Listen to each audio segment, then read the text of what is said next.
You're about to listen to TADPOG. Tyler and Dave play old games. It's a comedy video game podcast. We would like to stress that the hosts are not experts and are really just very crass commentators. Seriously, this is an explicit podcast that happens to talk about video games sometimes. So please enjoy this pretty okay podcast with Tyler and Dave.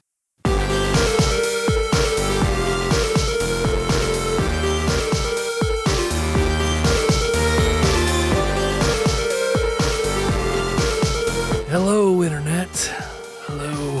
What? Are we started? Yeah, we're doing another episode of our Bastion. I'm just my gross old man narrator. It's like we aged 30 years. Hello, Internet. Damn, this coronavirus has been rough on all of us. I do legitimately feel like in the last 3 months I've probably aged 4 years. Hello, local Earth Prime intranet. This is TADPOG. Tyler and Dave play old games. It's just a show where two old guys, we just play some old games, courtesy of a dark god that we crafted from our own evil intuitions. Our own Ray Liotta paper mache remnants. Adam Warlock. We cast the evil out of ourselves and turned it into a random number generator that tells us what Super Nintendo games to play from Wikipedia's list of Super Nintendo games. I thought you were going to jam on that Ray Liotta paper mache. Yeah. Why would we have a paper mache Ray Liotta? Was it like a pinata? That's what everybody agreed. Like, if Dave and I were to dispel the evil out of our souls and make it craft into something, what would it look like? A nega paper mache Ray Liotta. A Ray Liotta pinata filled with little baggies of cocaine. And numbers corresponding to Super Nintendo games. Every baggie has a Sharpie. There's 725 small baggies of cocaine inside this Ray Liotta pinata. Some are cocaine. Some are baby powder. Some are Ajax. Some are Ajax, yeah. We'll just have to see. IGN took all the good cocaine. Yeah, yeah. I've never had cocaine, for the record. Neither have I. Well, then I guess we have a new segment called Dave and Tyler Try Cocaine for the first time. Would you consider cocaine a hard drug? Yes. I would too. Yeah. But is it? Yeah, it killed Limp Bias. Anything that can kill a rising basketball star. Who? Limp Bizkit? Limp Bizkit. It killed his career. No, Lynn Bias they talked about it the first time. He was always the tale that you were told to stay away from drugs. They even talked about him on Saved by the Bell. Oh. He was like the number one NBA draft pick in his year. Yeah. And when he found out he was getting drafted, he went to a party, started cocaine, and he died. Or that is the tale presented to me. Remember Lynn Bias, stay away from drugs. It sounds like a science thing. Like, oh man, you got the answers wrong, but don't worry, it's only because of the Lynn bias. Dude, to get the hypotenuse, you have to figure out the Lynn bias first. Yeah, exactly. Don't steal my sunshine. No, acute triangles have a Lynn bias to figure out their hypotenuse. It's true. We all learned this. Pi r squared by the Lynn bias. So what did the Ray Liotta pinata... Somewhere Tony's like grumbling about how wrong I was in mathematical terms somehow. Yeah, of course. What number did we get out of the Ray Liotta cocaine paper mache pinata? I forget what number we got, but the game we got, Spanky's Quest. Spanky's Quest. Spanky's Quest. Now that is a Super Nintendo game. It is. And not the 1990s Little Rascals reboot movie. Yep. Did you see that, by the way? The Little Rascals reboot? Yeah. Fuck, yes, I did. I watched the shit out of that. So it was good then? Young me thought it was. Yeah. Young me also thought a bunch of dumb shit. How old were you when it came out? Little. I remember watching it when I was young. Just like, I was also very surprised to see that I watched The New Adventures of Pippi Longstocking, which I loved when I was a kid. Doing research in the show notes for that, she does porn now. The Pippi Longstocking. The new Pippi Longstocking? The new Pippi Longstocking from like the 86 or 88 or whatever remake. I mean, how much research did you do? I was tempted to do more research, but I did not. All right. So, okay. I found out what she looks like now. Okay. Then I was like, yeah, I'm okay. All right. It's fun to know. Oh, okay. So, all right. That's the level. That's Gotcha. the level. I was just curious how promising that career was. Well, we never heard about it. So. Yeah.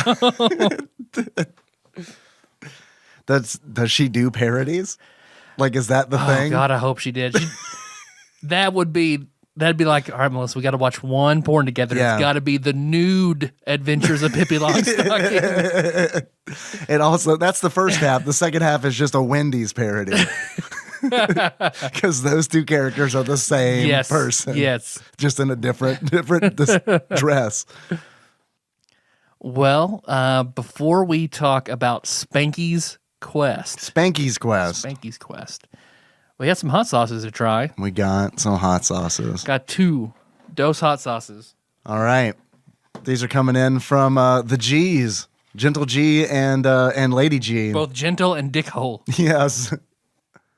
So the first one here looks like about half full. We were debating about why it would look half full. My guess is that they had a large bottle and they were like, we're just going to fill it up like we would a small bottle. That's logical. We hope that's the case. Yep. But it's called Hot Babe Hot Sauce. Hot Babe. X hot. So one hot? One hot. One okay. X. And it was pressurized. Yes, it was. So it sprayed all over my white shirt that I'm wearing. Yes, it did. Wonderful. Yes, it did. It smells, it's dripping down my hand. It smells like bad Tabasco. Thank you, G's.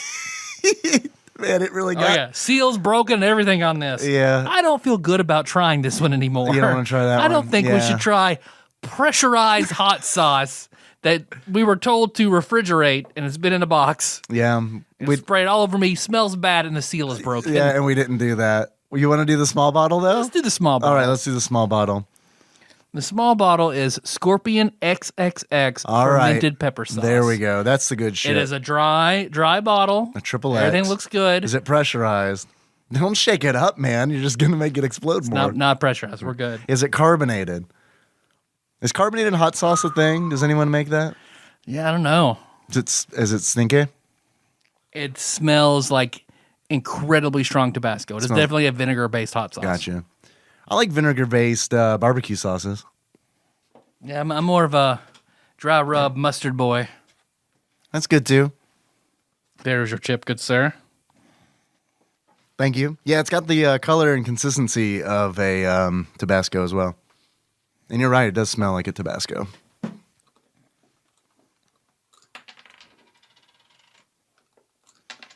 All right, well, that lid's not going back on. No, it's not. All right, cheers for the Scorpion XXX. All right, cheers.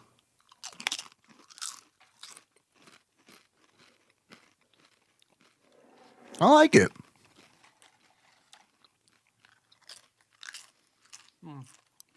Those are also the good chips, man. Oh, good. I brought the good shit. Those are El Torito. But these are like Mexican restaurant chips. Yeah, that I salted up. I like them salty. It's hot. It is It hot. tastes like it's about to be super hot, but then doesn't get there. Yeah, I think that's fair. I don't know though. I think like 8 more chips and I'd probably be rolling tears. Yeah. Yeah, that's good. For vinegar-based hot sauce, I'm not big on, but that's good. I wonder what that other one tasted like. You can roll the dice on that one if you want to. Yeah, you're in food and you're not going to do it, so I'm probably not going to do it either. I'm just trying to be careful because if I even get remotely sick, they're going to be like, COVID. So, Yeah. No, I get it. Yeah, all right. I'll err on the side of caution, too. I feel bad. No, fuck it. Give it here. I'm going to roll the dice. Yeah. I mean, it was... My hospital setting would make it unwise for me. Yeah. You're good. My graphic design setting, it's fine. Now, in theory, this isn't going to be as hot. I would not think it would be. It looks more like a sriracha. Hot Babe. It's vegan. It's vegan. It's fresh Caribbean style. Okay, maybe that'll be good. Have a little sweetness to it, like a raisin or a plum. All right, I'm going to have my own little pressurized Hot Babe X-Hot hot sauce, fresh Caribbean style. It smells sweet. I think that's the Caribbean. Is that the Caribbean style? That's the way, Maybe right? mangoes, plums, raisins. We have I guess you could call it a Caribbean-style restaurant here in town called Flamingo Row, Yeah. which is good, It's very good. but I feel like everything has sugar in it. I feel like it's American. It's Americanized Caribbean Yeah.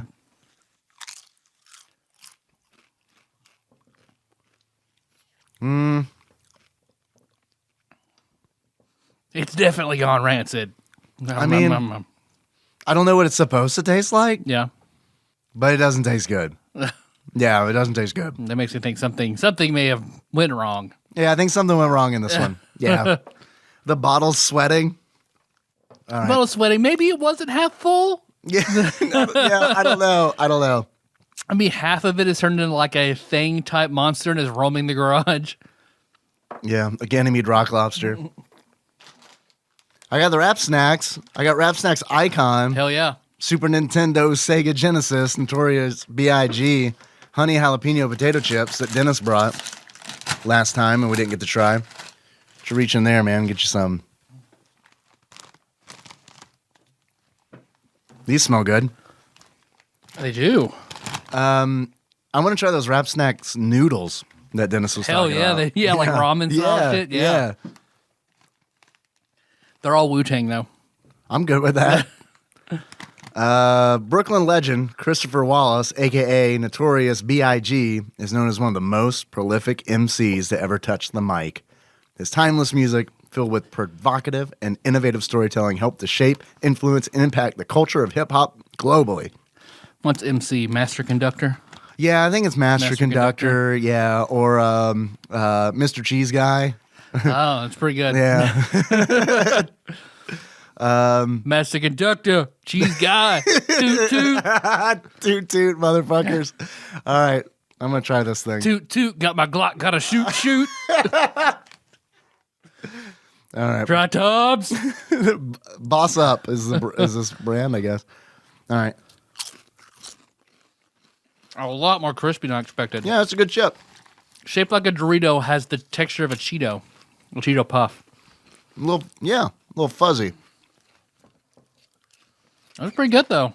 Very good. I'm impressed with Wrap Snacks most of the time. I am too. You know? Look at the size of that one. That's a big boy. That's a big boy.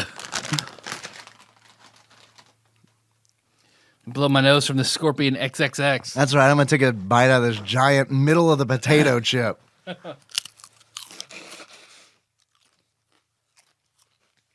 that's good. I consider it eat that whole bag. Yeah, those are very easy to eat. Honey jalapeno. They taste like barbecue chips, but just a little bit spicier. See, I need to bring in that Fire Bee honey that I bought off Facebook. Yeah, please. I've been putting it on my pepperoni pizzas at work. Nice. Very good. And Hot sauce. Spicy chicken sandwiches. Ooh. Hot sauce on pizza. That's been a thing for me recently. And then Pizza by the Pound taught me that honey can be good with their breadsticks and everything else. So. Yeah, man. With their apple honey or whatever that is. Yeah. Mm-hmm. So what have you been up to this week? I've been playing. I noticed your cute duck hunt shirt. Oh, thanks. I like your duck hunt. Yeah, this is a Secret Santa gift. Honk hunt. Yeah, honk hunt. Ah, nice. I like it. And then the other one I got was a Doom honk parody. That's my favorite one, but that one's out of the two. That's my favorite one, but that one's in the wash. So honk hunt it is. It's a good one. Henry likes it. I need to play Untitled Goose Game. It's a good game. Still haven't played it. It's a good game. It's like an evening experience. Okay. So I mean, yeah, it's fun. I like it a lot. What have I been up to? I've been playing Super Ghouls and Ghosts. Nice. Yeah, I've been playing Animal That's the Crossing. game of the month on the Discord. Yeah, that's the game of the month on the TADPOG Discord. And man, so we did an episode on Super Ghouls and Ghosts. Yeah, a long time ago. And I remember beating that game. Yeah, I beat that game too. I'm trying to scum the fuck out of it, but I beat it. I'm starting to wonder if that's what I did too. Yeah. But that typically isn't how I do it. But I don't know, man. The playing through this time is rough. It's rough. SNES Drunk has a very good tip on that game. Yeah. About how most people don't know how to get an armor at the beginning of every level. Oh yeah. Like there's a lot of little tricks that make the game a lot easier. Yeah, to get the hidden chests. Yeah. And the order of the chest is interesting too, because it's like what is inside a chest is determined by what other chests you have found in that level. So it's like if you don't find that first chest at the beginning of the game, at the beginning of a level, that you typically has a weapon in it, the first chest should have a weapon in it. Then the second chest will have an armor upgrade. And it's like, no matter, even if you don't pick the weapon up, right? So if you don't pick the weapon up, or if you do, the second chest you find is going to have armor in it, but you fuck yourself up if you miss the first chest, because then the second chest is going to have a weapon in it. Yeah. You also fuck yourself up. The chests in this game are like, I mean, it's fucking weirdly deep for a Super Nintendo game, because it's like, if you spawn a chest, if you find a hidden chest, because all the chests in the game are hidden, if you find one when you don't have armor on, there will be a jester inside that transforms you into a baby or a maiden.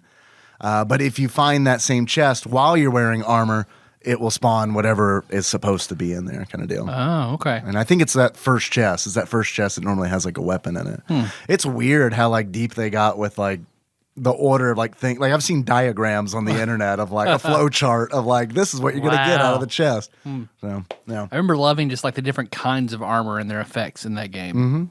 Very, very cool. Very good, like good addition to what the NES laid down. Yeah, I I agree. feel like it doesn't get enough attention as the NES version, just like Punch Out and Super Punch Out.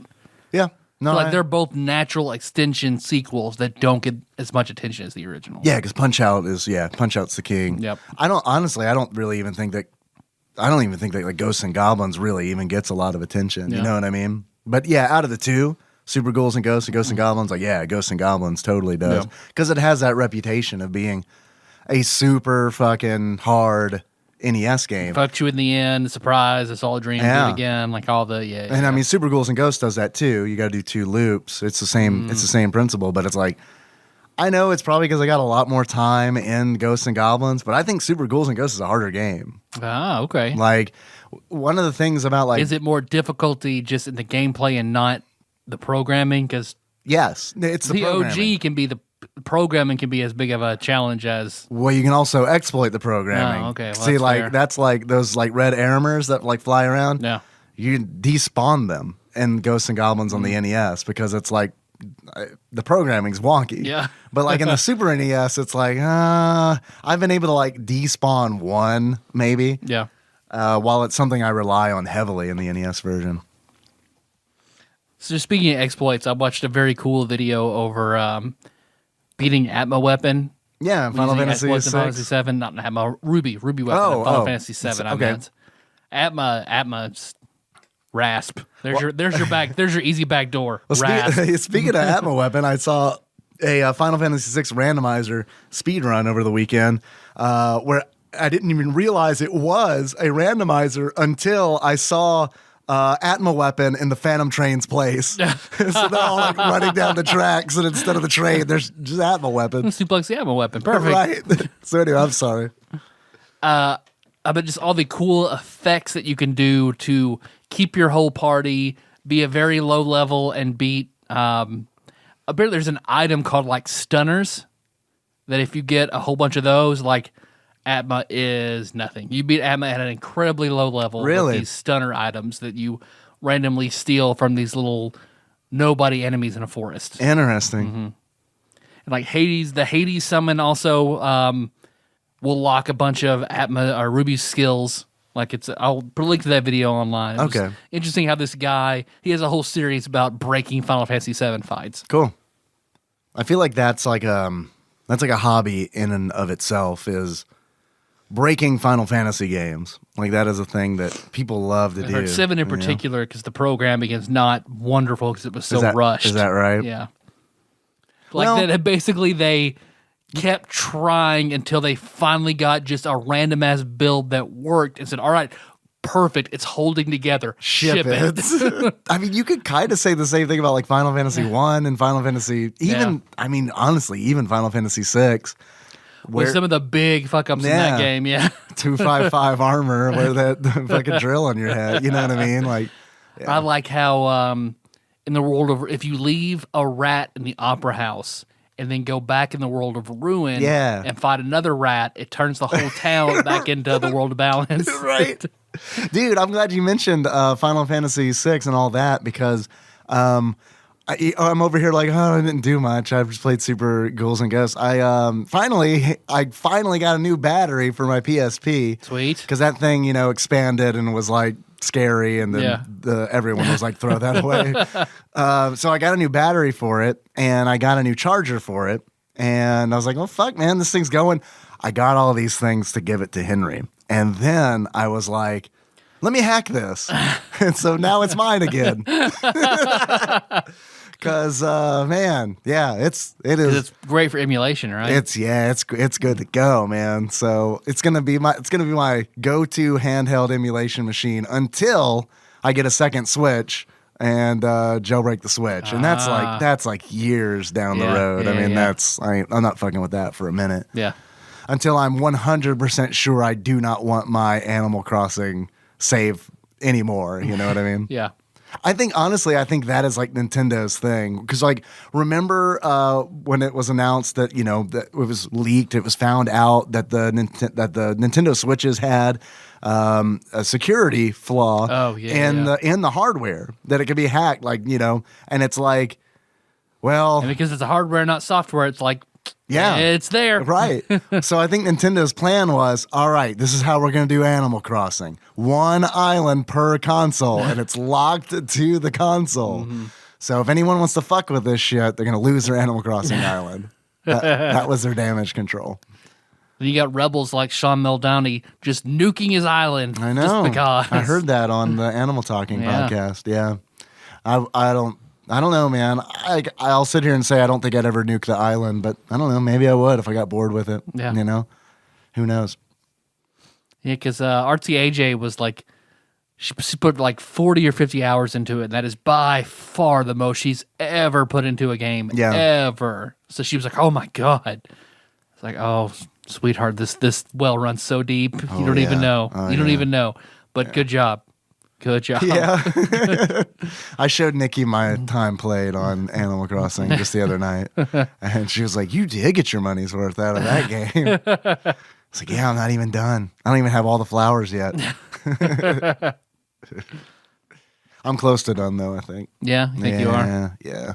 I think it's finally like... Getting a little tiresome of it? Yeah, a little bit. Because it's like logging in each day isn't a big deal. But the problem is, like, I'll log in and I'll spend like anywhere between 40 minutes to an hour on just flowers, like picking up the new digging up the new flowers, moving them to the new flower location, planting them, watering all the flowers, going to other people's islands like Zal's island and watering it, which I love watering Zal's flowers because like Zal's like the fucking master botanist, you know what I mean? Like he's the mastermind behind like us. Like a regular Gregor Mendel over there. Yeah, that's Zal Knopf. You say that, but I mean, it's like, I don't know if you know this or not, but like the genetics on these flowers runs fucking deep, man. It's really? Like roses have like 4 different genetics that you have to worry about with the hybrids and shit. Yeah, I mean, it's absolutely the Mandela kind of stuff. I mean,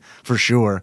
Pennant squares, like all that, yeah. Or you can just awesome. Or you can just look online or ask Zalnop and he'll tell you. That's what I've been doing. That's how I like to live my life, by the just as Zalnop philosophy. Pretty much. It works in Final Fantasy 1. It works in Animal Crossing. He's never let me down.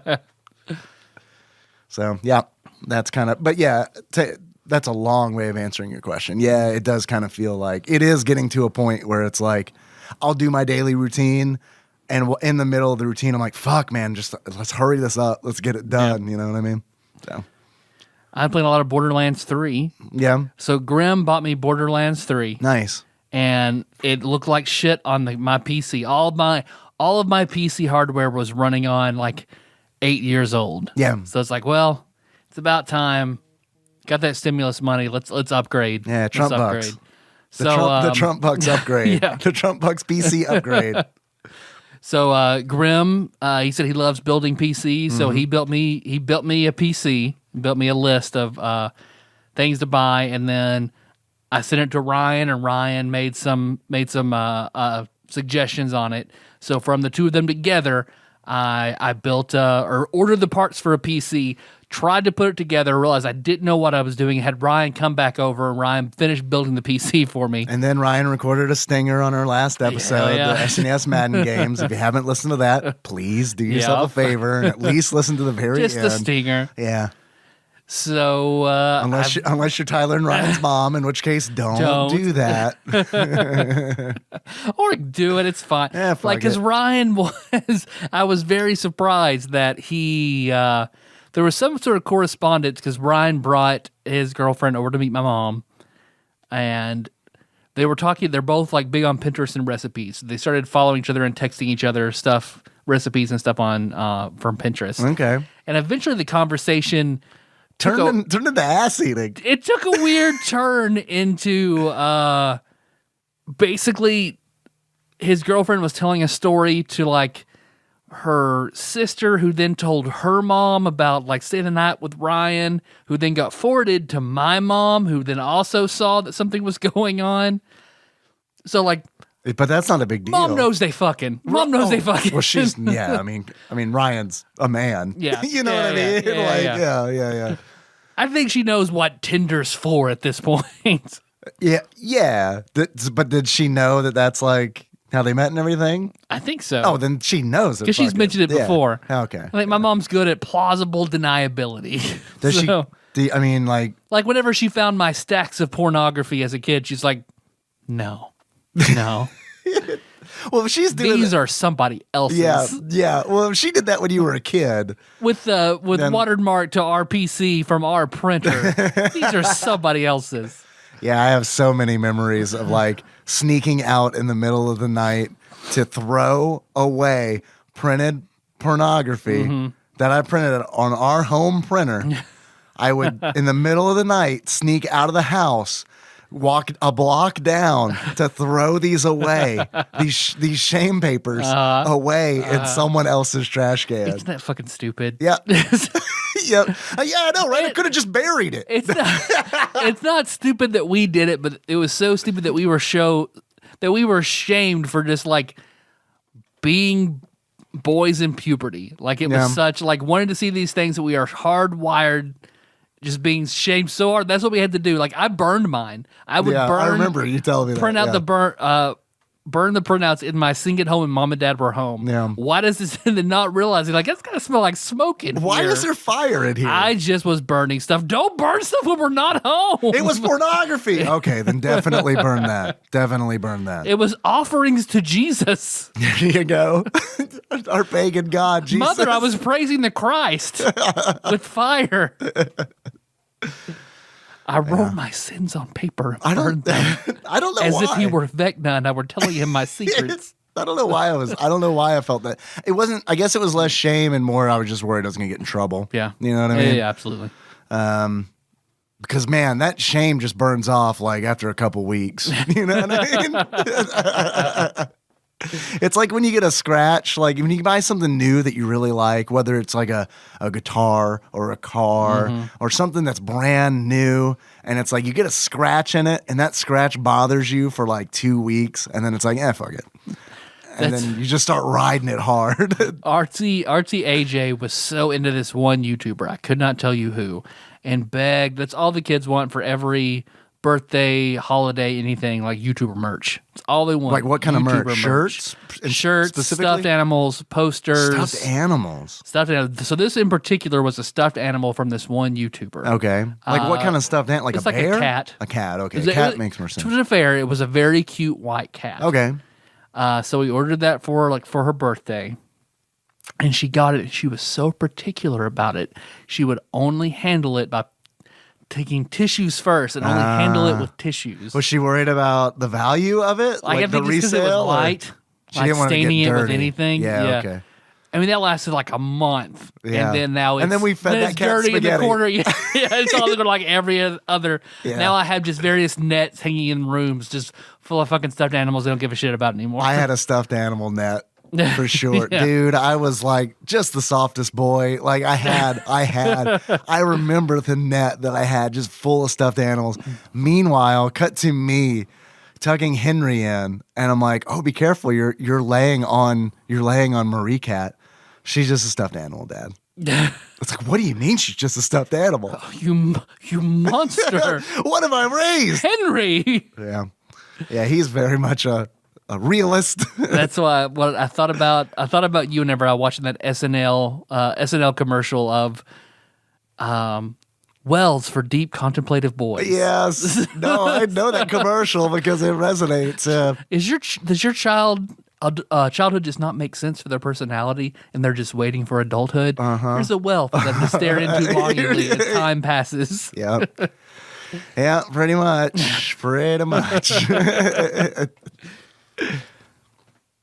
On the show notes, I'm just going to write SNL Boy Well. Good luck. I'll understand what that means tomorrow. Even if you do, good luck. Good luck finding it. SNL shit. SNL stuff's Yeah. hard to find. Yeah. Yep. Unless it's like a dude recorded it on his Nokia Yeah. at 2 a.m. You know what I Yeah. mean? You can see his like SpaghettiOs off to the side. Yeah. Like, His foot is somehow in the shot. Yeah. but it's got 500,000 views. Right. More than anything TADPOG's ever put on YouTube. Yeah, for sure. Except Three Ninjas is getting. Our Three Ninjas episode is getting close. I uploaded the No Escape episode, but it's set to private. I've got so many of our episodes, like our newer episodes, uploaded to YouTube, but they're all set private. They're not public. Yeah. But the other day, because I'm waiting for who knows what, and we've gotten some criticism. A call from Mr. Tube. You're right. Excuse me, can you make some of these public? Because Release your TADPOG content. So I was like, man, I should release this No Escape and like just hope that we get the same like Three Ninjas boom that we got. We only release SNL movies titled just as the movies. Right. I don't know. But like when people click on the Three Ninjas link on YouTube, I don't know what they're expecting. Like Three Ninjas had 348 episodes? Let me check this one out. Oh, I guess like Rob Schneider did a whole thing. All right, awesome. Can't get enough of that Rob Schneider. Oh, all right. You want to talk about Spanky's Quest? Spanky's Quest. I guess I do. Do you like monkeys? No, I'm one of those guys who just doesn't. Like, I never understood the whole, like, man, I want to own a fucking monkey. No, I don't. No. I never got that. I feel like we have definitely had this conversation. The pirate craze, the monkey craze. The friends craze. No, I'm getting the friends craze. You didn't like Marcel. I like having friends. No. All these people out here liking friends. No. The one with Ross and Monica. I fucking hated Marcel. And Marcel. I hate Marcel like I hate the Will Ferrell episodes of The Office. You hate the Will Ferrell episodes of The Office? Terrible. It's the only part of The Office I will skip. I think it's awful. I mean, I don't think they're great.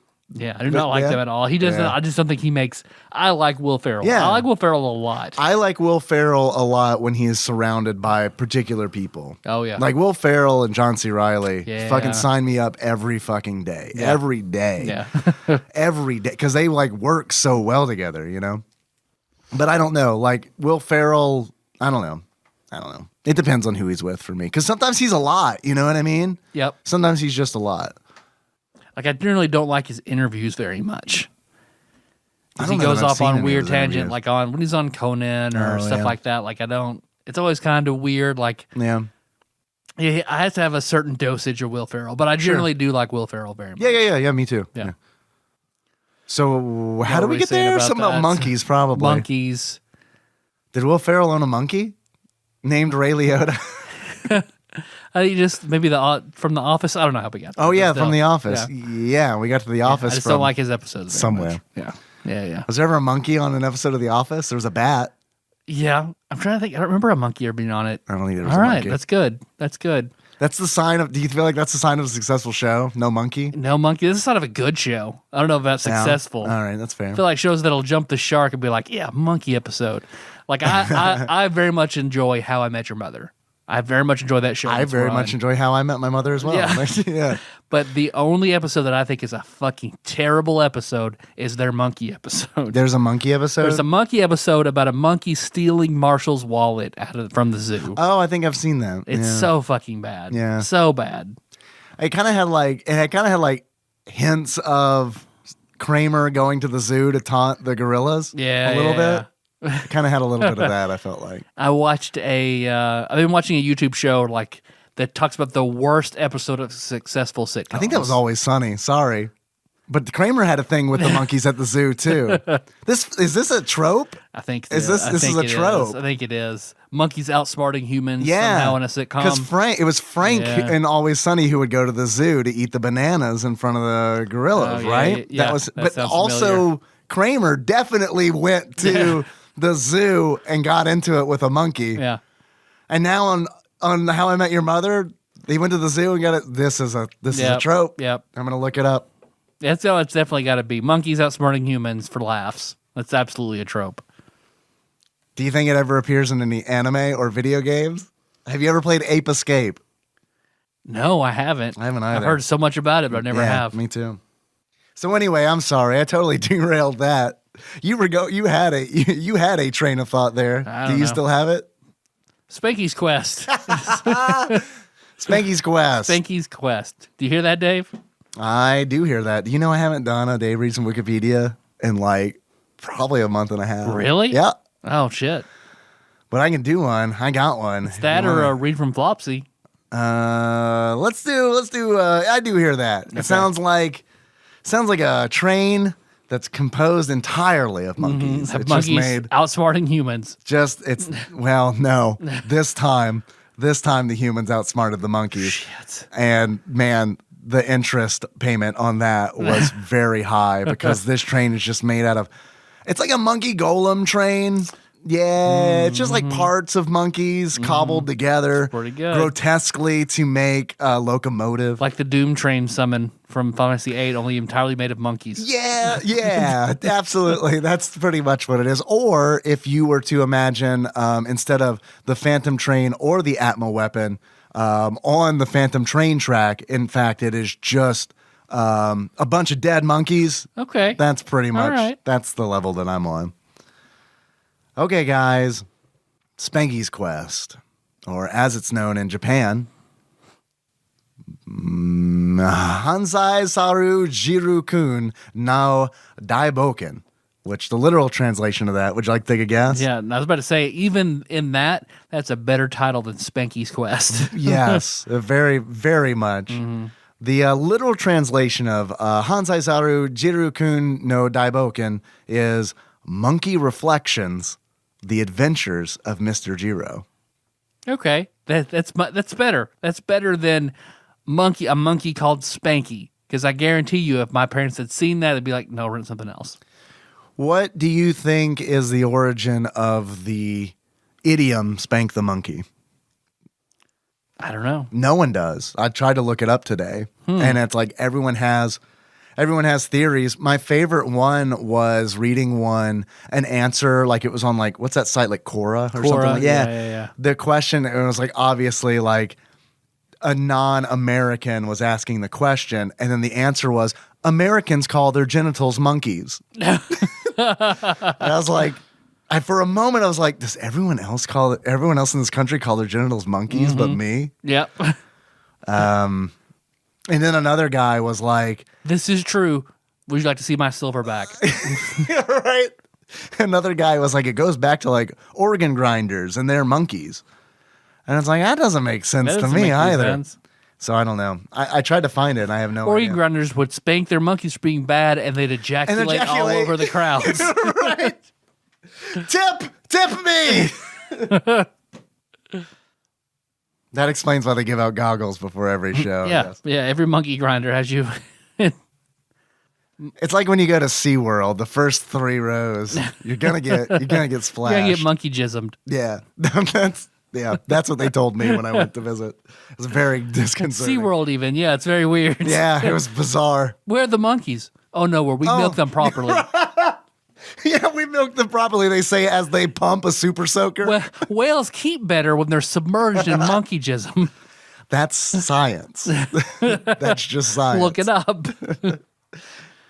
So this game, Monkey Reflections: The Adventure of Mr. Jiro, it's an action game published in 1991 by Natsumi.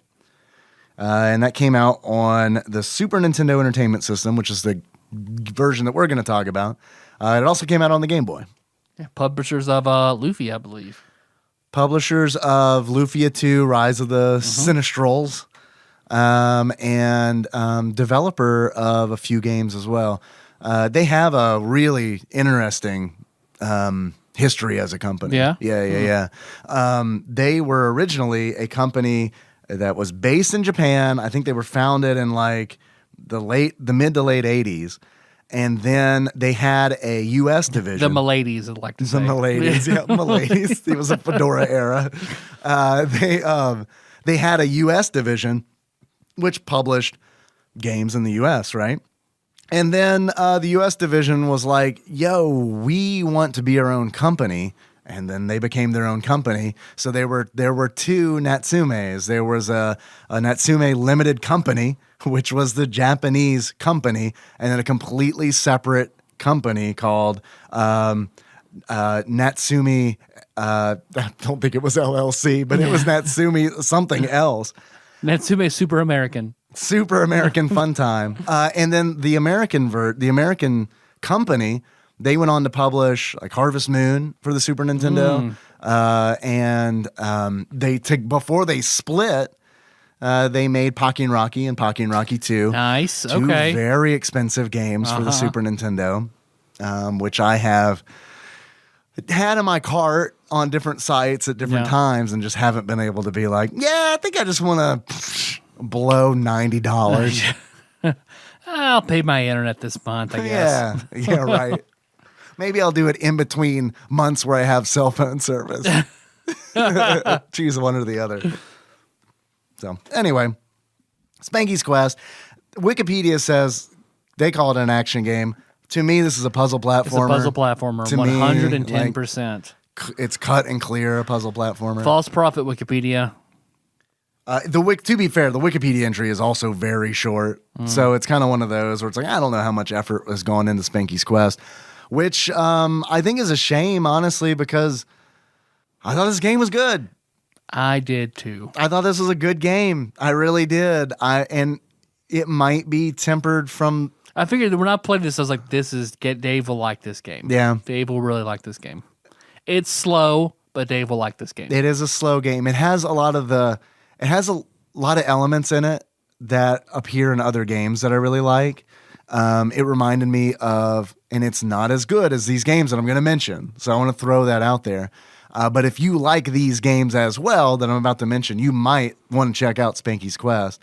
It has like... You might like Spanky's Quest. Yeah, it's got like Donkey Kong 94 elements in it, where it's like Donkey Kong 94 is just a bunch of short levels that are all about figuring out a level and then moving on to the next level inside a world, right? And that's how Spanky's Quest is set up. There are 10 puzzle platforming levels in a world. A lot of levels. And then there are 5 worlds.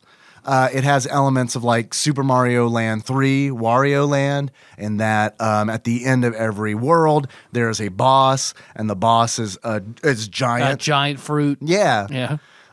Which was not the case in Wario Land, but it's just the fact that they're just, these giant bosses that take up a whole bunch of the screen.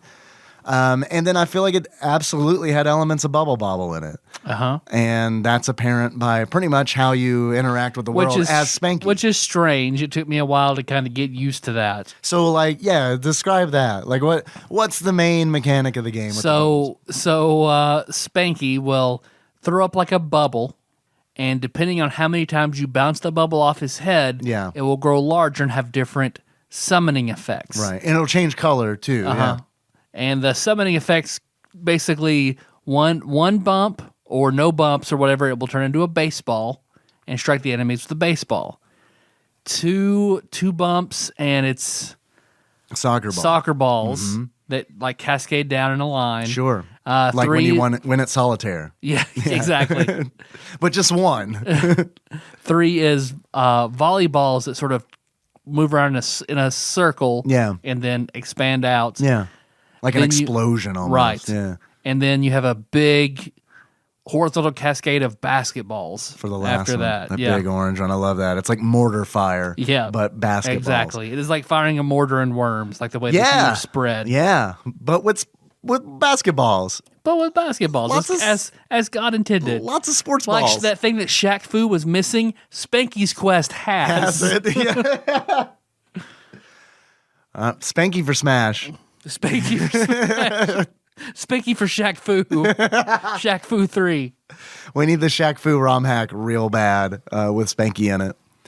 I thought this mechanic was very weird, and That's why whenever I fought my first boss and saw this mechanic, I was like, this is a Dave game. yeah, This is a Dave game. yeah, it's so weird And functional. It's weird and functional. and works. Yeah.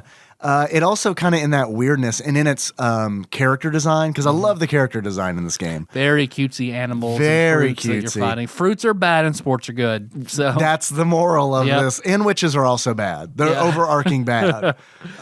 Because like the story of the game is essentially that Spanky is out for a walk and then bricks start falling from the sky and a tower forms around him and a witch shows up and she's like, prepare to die. Actually, never mind. If you can find me, you can fight me later. And then she transforms all of that's what I do to all my enemies. yeah, right. She transforms all of the fruits in Spanky's backpack into living fruit monsters. Who stalk and pursue you in a kind of scary way. They're sort of like, oh, what's the fucking... Kenna loves them. She collects the shit out of them. Like the very tiny fruit... Runs? No. Oh, fuck. I can't remember what they're called. They're very cute. Bratz little, Dolls Fruit Edition? close, similar. But like Fruits with a Z? that is something though, right? That has to be is something. Because the eye fruit was the Mac in Foxtrot. Remember that much? Yes. The eye fruit. I have to buy all of them in the different colors. Yeah, I don't know. I don't know about the fruit toys. Man, I can't remember what California they're called. raisins? They're very cute. They look raisins like a fruit? very small California raisins, but it's like one's a little bitty carton of milk with eyes and arms and a mouth and Oh, I know what those are called. Yeah, those are. This is going to turn into a long thing where we try to. she remember watches the a name show of on this thing. Netflix and all that shit. Oh, there's a show for Yeah, it. yeah. Is it something moles? Collectamoles? What is Danimals? animals? Danimals Dunkaroos? Shit, I can't fucking remember. But it was like the game version of that. Yeah, like I okay. feel like those I'll are take your word for that. ripoffs of the enemies in this game because they Okay. look just like them. So you got a whole bunch. Spanky had a whole bunch of fruits in his backpack. He had oranges. He had raspberries, which are horrible. The oranges are dumb. They're like the Goombas of the fruit world. They just kind of wander from one edge of a platform to another. Then you have your smart fruits, like your raspberries, which can climb up. And they all have like, dude, I'm serious. Like I really mean this. The character design in this game is so good because when the raspberries spawn, and I think they're raspberries, they could be mistaken for strawberries, I guess. They pull out combs and they quaff their sprouts as if they are pompadours.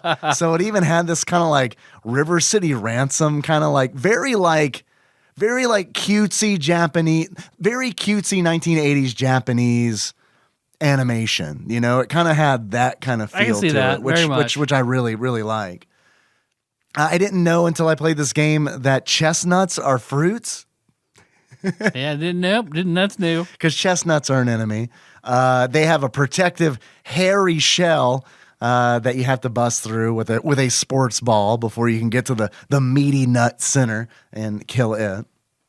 There are melons, little baby melons, and then you've got the bosses. I cannot find what these little things are called. You're looking I'm still for looking. them. I'm trying to find it out, but I can't fucking figure it out. All right, I'm gonna get to the bottom of this real fast. Hey Siri, what are little collectible fruits for kids? I'm having a bit of trouble here. Please try again. You're worthless. Okay, I should have bought Pocky and Rocky too. Man, I'm tempted. I wonder if I can call Kenna, see if she's awake. Call her. You want to patch her through? Yeah, let's move on and see if she's awake. You gonna call her? I'll call her. Yeah, I'll call her. All right, here, I'm going to pipe her through. I'll just hold it up real close to the... Yeah, do it on the other side so the mic will pick up. Hi, Daddy. Hi, Kitty Cat. I have a question for you. Uh-huh. What are those little toys that you have that look like little, like, grapes and milk cartons and stuff that you like to collect? Huh? What are they called? What are you talking about? We don't know either. There's, those The Shopkins? Shopkins. Kins. I knew there's a Kins in there, right? That's Collectibles. it. That's it. What are you asking? Yeah, you love Shopkins? Answer Daddy. I don't love Shopkins, but I like them. Okay. That's fair. That's all I wanted to know. Thank you. Say I love you. Love you. I love you. Bye-bye. Bye. Shopkins. Shopkins. That's it. We got to the bottom of it. We found it out. We got to the bottom of it. Much like Ray Liotta got to the bottom of how to escape the island and no escape. We figured it out. The Shopkins are the warden in this story. So you were saying that this is It's because you get like 3 lives, like basically 3 hits, and that's it. You're done. Game over. you do get a password. You get the occasional 1-up, but like it's Yeah. pretty quickly unforgiving. Like I would think I look at like, oh, this is a kid's game. Yeah. It's pretty difficult for a kid's game. The last world Once you start is getting very up there, difficult. yeah. Like I feel like Kenna could not play this game. Kenna's also like 6. 6. I mean, you know what I mean? Like, Choco Chico would struggle with this game. you think so? Yeah. Okay. All right.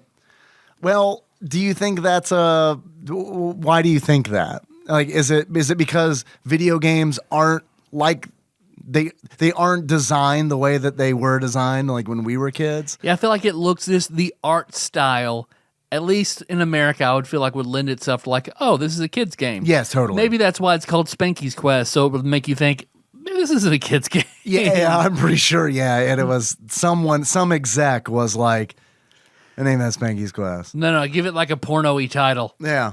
That way it'll appeal to no one. Yeah. I'm looking to make a hidden gem here, so yeah, make Right, it appeal yes. to no one. And then like the Japanese CEOs were just like, we don't know what that means. Fine. Spanky, you think it'll sell? Yes. Fine. Kids love porno here. It's true. It's evidenced by all the printed pornography we find. Blur its genitals and we'll be fine. Yeah. Print it. Pixel Mosaic, the adventure game. Yeah, the difficulty in the game really takes a spike, like in the last world, because I played this game on Twitch, and man, I loved it.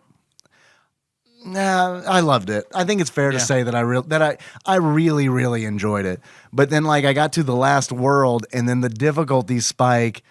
It was there, man. Like, I fully intended on finishing the game. I did a long stream, and it's like, fuck it, this is fun. Let's finish it. And could not do it. I got to the point where I just kept dying because the deaths started getting really cheap. My biggest complaint with the game is that there are points in the game where enemies will appear off a screen and you have no idea that they're coming, and there's no way to dodge them because there is a way to dodge them. The way to dodge them is to know that they're fucking coming. If you don't know that they're coming, it's a gotcha. It's like it isn't going to happen. And even if you know that they're coming, you gotta like. It's weird because you could only throw the ball up at an angle and you can detonate it whenever you want. But yeah, it's kind of defending yourself can be difficult. Yeah, and it takes time. Yeah, because it's like the enemies a lot of times. Like the problem that I had is there was a level where it's like. And in the 5th world, man, they just open everything up. It's kind of like, level design. It's less platforming and more just like open areas where like fruits just rain down from the sky. Like kind of deal. Fuck. And it's like, I mean, okay, if you're going to do that. But I mean, it's like the 4th world was like. Oh, yeah, that fruit in your backpack, it fucks now and it multiplies. Yeah, it fucks. It fucks for sure. The apples, I got to say, dude, I think these are probably. I'll go to the mat on this. These are the sexiest apples in a video game I've ever fucking seen. Ever. You name me a sexier apple. Name a sexier apple. And I'll show you Apple Lee from Spanky's Quest, who dreams of becoming a star. She works very hard at practicing ballet. She is good at spin jumping. Let me read you. You got the body of an apple, not a ballet dancer. Sorry, Apple Lee. It is a weird choice for an apple. I feel like it's a good. I mean, it's kind of like when you you play a halfling barbarian. You know what I mean? I Yeah. feel like the odds are kind of against you, but you're going to do your best. This is straight from the instruction manual. I want to read to you about Orangey. This orange, which was in Spanky's lunch, has become a monster. Shows no emotions, but is a coward at heart. He does not like heights. Like a real orange. Right? I love it. This is like the shit in Skyrim that are in books that I skip. You know what I mean? Yep. But it's like on a very like hilarious level. Are they all like appley, orangey, Yes, grapey, absolutely. strawberry? So there's melon, MULUN, with a one sentence description. Loves to jump around in a childish way. Not an adult jumper, a childish Jumper. There is kiwi wee, which is a kiwi fruit, which has like a duckbill on it kind of deal. Yeah. And I gotta say, these are really annoying because they're tough because they're like bulls. They will charge you if they see you. So their speed will like triple and they'll charge at you. And like we said earlier, it's slow, like controlling Spanky is slow. Like it takes a little bit. Kiwi Wee, when he wants to go somewhere, he just goes. Man, what a fucking badass. When frustrated, he pokes the ground with his bill. We've all been there. There's Lemon, Oh. cute baby, period, curious, period. When he can't go where he wants to, he becomes moody. All right. Sounds like Jack. All right. There's Morty the Crow, which I want to talk about Morty the Crow. Morty the Crow It's not a fruit. is not a fruit at all. Morty the Crow actually... A crow that had been kidnapped from the skies and given sentience mistakenly. All right, now here's what I want. I desperately need this. If you were to do some kind of tabletop game where we all play fruits and we worship a crow god, in the witch pantheon, of course, or maybe I don't know, maybe we play sports balls and we're against the fruits. Oh, okay. You decide. Yeah. Two factions. I don't know. The sports balls, I guess they worship the monkey god. Oh, all right. That makes sense. You could make an anime out of all these things. That You we just very much said. could. It probably already is. You just have to find it. Yeah.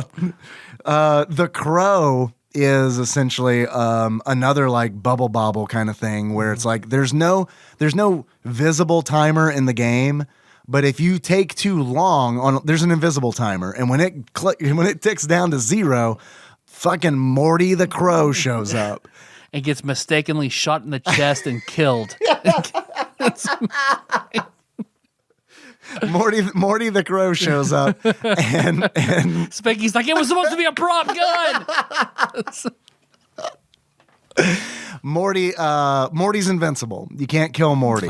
Morty is like the skeletal ghost. He's like the ghost in Bubble Bobble, where it's like you're at a time, you're not going to die immediately like you do in Super Mario Brothers, but there is this unkillable it follows that is after you constantly that you cannot kill. And when it touches you, you will die. Puzzle platformer survival horror game. Yeah, it's like the personification of like the underwater bubbles and Sonic levels. It's like the personification of that. It's like if that gains sentience. And if your anxiety and fear of failure that sets inside your heart that's consumed you from within, give that sentience. It's a crow named Morty. Put it in Ray Liotta's winged body. There we go. I want a ROM hack of Final Fantasy VII. Animorphs Ray Liotta is Morty the Crow. I want one winged Leota. Real bad. Leota! Ray Liotta! And I definitely want that to be the music. Just you're singing that, isolated, repeat, for as long as that battle takes, which is, I think, the first time Fruits in a monkey's backpack, Leota! I think the first time I fought Sephiroth, it probably took 2 hours. Yep. I remember standing there because it was serious. I couldn't sit down and fight Sephiroth.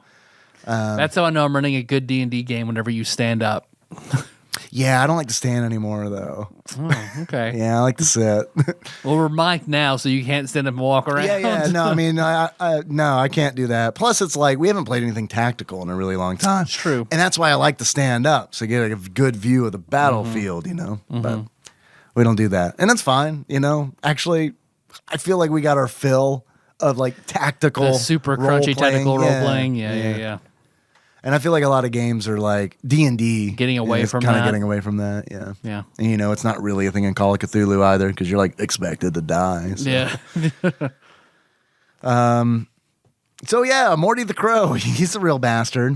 Chestnutty, which I didn't know what a fucking chestnut looked like until I played this game, and then the link of an image of a chestnut was shared with me. Do you know what chestnuts look like? So like walnuts? No, they're horrifying. They are horrifying. They essentially look like a porcupine's heart. That's pretty much what they look I do like. know what that looks like. Yeah, they kind of look like that. They're terrifying. And then there's Strawbee, who I thought was a raspberry. Strawbee is the one who quaffs his sprout. Okay. Smug and narcissistic. She is concerned about hairstyle. STEM style. She is, however, short-tempered. It sounds like fucking the awful girl from Hoonie Pop that we hated that got AIDS in the sequel. Oh, I can't remember her name. I know who you're talking about, but yeah, I can't remember her name. We'll call her Strawbee. Strawbee.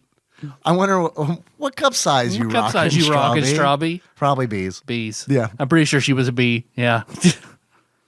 And then you have the bosses, which, man, I loved the bosses. They're not very difficult, but I think the reason is because there's a boss rush at the end. There's a gauntlet. Ooh. There's Mac the Apple, who's a big, huge juggalo apple, essentially. Yeah, he does.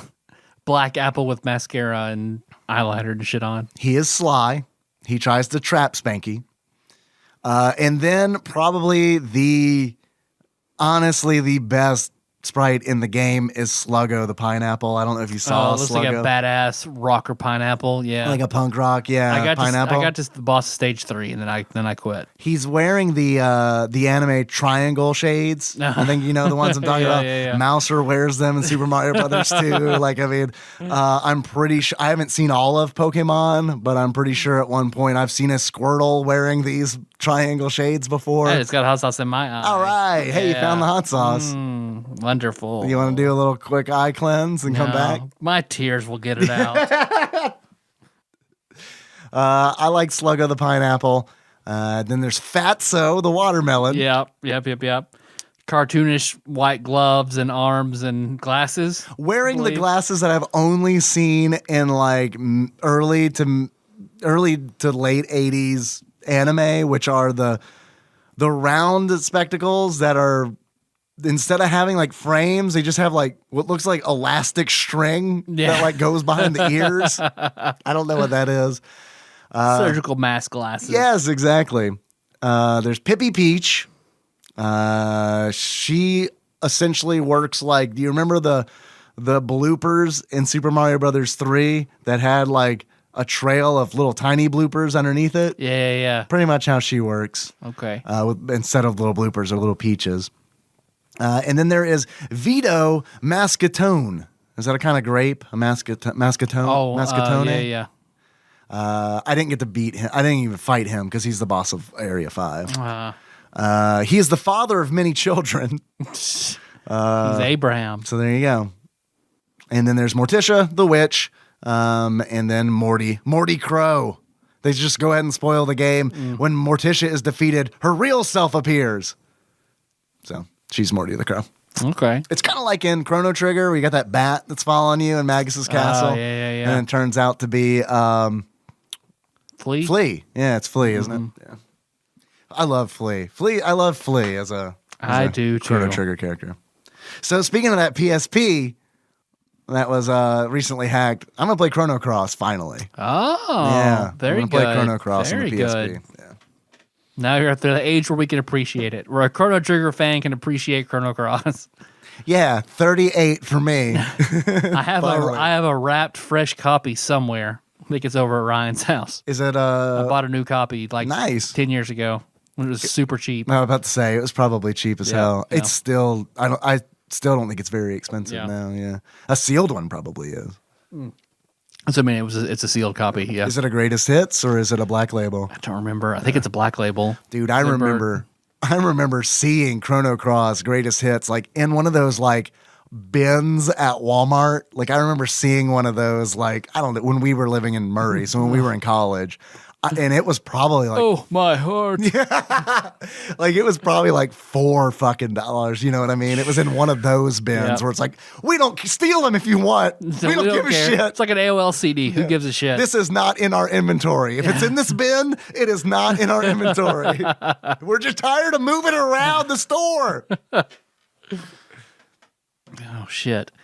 I mean, this game, like I enjoyed it. I think it's slow and it has like its sort of strange issues, but all in all, like it was a fun, entertaining game. Like as a kid, like I would put this in like smart ball category. Had I happened to get this as a kid, I would have really enjoyed it. And it kind of reminded me of Smart Ball in its aesthetic. Yep. Like in that like the character design and how colorful it was, it reminded me of Smart Ball. Yeah. The music is great. I honestly think Yep. the music, when I was talking earlier about the different elements from like games, the music in this game sounds like Sonic the Hedgehog music, but like on a Super Nintendo kind of deal. And it's like, I don't know, man.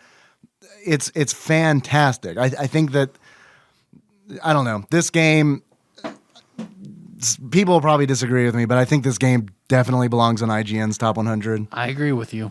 in like the 90s or something. 80s to 90s, I would somewhere agree. in that range. Like this game is like, it is good enough to be in a top 100 Super Nintendo games. Yeah. Like there are games on that list It's different. that don't belong in there. It's fun. Yeah, I agree with you. It's been a while since we've said this deserves to be on the IGN's top 100 list. Yeah. Yeah, Not since totally. Power Rangers, I think, if we said that. I think you're right. Who Natsume published. Oh, all right. But guess what they also did after the split? Boy. Power Rangers Zeo. Racing, the Mario Kart racing clone. Yeah. Womp womp. Yeah. Well, So after the split, it kind of fell apart. I guess is my point. Sorry, I didn't mean to trample on that, but it fell apart. Yeah. you have any achievements? Yeah, I have a couple achievements that came in from Twitch chat. I had a lot of them, so thank you to everybody who hung out on Twitch chat and submitted achievements. There were a bunch of them. These were I thought the best. The first one is the funniest person in the room. And in order to unlock the funniest person in the room, hear 10 different people make a spanking the monkey joke while streaming Spanky's Quest. Yep. That one came in from Rhythmaster Paul Korn. Thank you, Paul. And I will say that probably 66% of the achievements definitely involve referencing spanking the monkey. Second achievement is pray for Mojo. And in order to unlock pray for Mojo, get a game over. And that comes in from Nick P7186. Mojo, I'm sure you remember, was Homer's helper monkey on The Simpsons.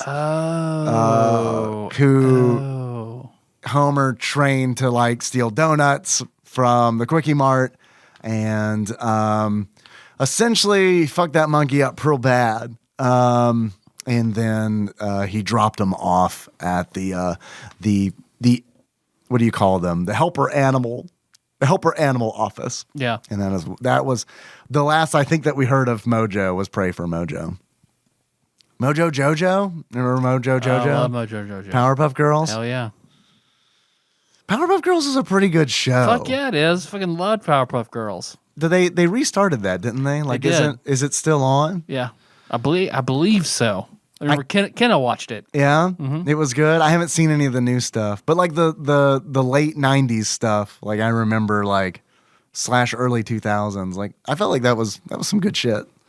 Yeah, very much. I remember watching that and weirdly, the devil character. yes, Him. I'm trying to remember him. Yes, Yeah, no, that was great. I need to, you know what I've been really wanting to watch recently in a really weird way? I got to this from him. For some reason, I made the jump from him to Tim Curry to Duckman. There you go. Yep, makes sense. I really want to watch Duckman. I feel like I watched Duckman when it was current, and I liked it, but I feel like I didn't really get it. You know what I mean? Yeah. I remember watching it and thinking it was okay, but just think I just primarily didn't get it. Yeah, maybe that was the case. So I feel More of like, a Dr. Katz fan. man, I love Dr. Katz. That was part of my Sunday night ritual was to watch The Critic and Dr. Katz on that animation block that they'd have on Comedy Central on Sunday nights. Back when the logo was Earth with an antenna on it. Fuck yes, dude. Absolutely. Man, I'm struggling to remember what the other, because I feel like there were two other cartoons in that block. Maybe one of them was Duckman, because I know Duckman, didn't that originally air on like USA? I want to say like late night at USA. But I don't think I watched it on USA. I think I might have run into it a few times. Man, God, Dr. Katz, so good. Hell yeah, it is. So good. I know you're a bigger fan of, what is it, home movies? God, home movies was so good. The Squiggle Vision. Yeah. And I like home movies too, but I'm a Dr. Katz man at heart. That's the first time I remember seeing, or I didn't technically see him, hearing Dave Chappelle and Dave Attell. Yep. They David had Cross. Yes. Yeah. They had great H. comedians. John Benjamin was yes, Dr. Katz's son. Benjamin, Yep. fucking yes. Yes, it was great. What's his name? The Hot Pocket. Jim Gaffigan. Jim Gaffigan. Yeah, and doing some of their like core material too. Yeah. Like it's like crazy to me that like they were working on that stuff when that came out, because that was the late 90s. Yep. I don't know. That's how long God, I it takes loved to be successful. Yeah, no doubt. No diggity. Next achievement comes in from Gentle G and Dick Hole G, which I thought was interesting because it came in separately, but the same achievement, and that is balls to the face. They should probably get married. They probably should. In order to unlock balls to the face, kill 5 or more enemies with basketballs, which is a very satisfying feeling to have the basketball mortar fire destroy 5 very surprised fruits. Yeah, absolutely. Next achievement I got is, hey, yo, Janitor Joe. In order to unlock, hey, yo, Janitor Joe, you just save keys. You just save keys until you have a massive janitor key ring worth. Because you do need to collect keys in order to unlock doors in each level, which also kind of reminded me of Solomon's Key. Because, there's that whole key thing. That came in from Dalton. Thank you, Dalton. And then the last achievement I've got coming in from Bubba Shane is Dicks out for Harambe. And of course I had to. About time. Yeah. Dicks, in order to unlock Dicks out for Harambe, get to Area 5 and just get fucking murdered. So, and that is what happened to me. Do you have any achievements, Tyler? I've got one. What you got? I've got Jeff's Bubble Monkey. Jeff's Buggle Monkey? Bubble. Bubble Monkey. From Earthbound. Whenever you're playing as Jeff, you get the Bubble Monkey, Right. chew bubble gum, and he floats up in the air. So you unlock Jeff's Bubble Monkey. Is that what the monkey is called? Yeah, he calls it Bubble Monkey. Bubble Monkey, okay. Yep. That whenever you use a bubble to bring an item to you.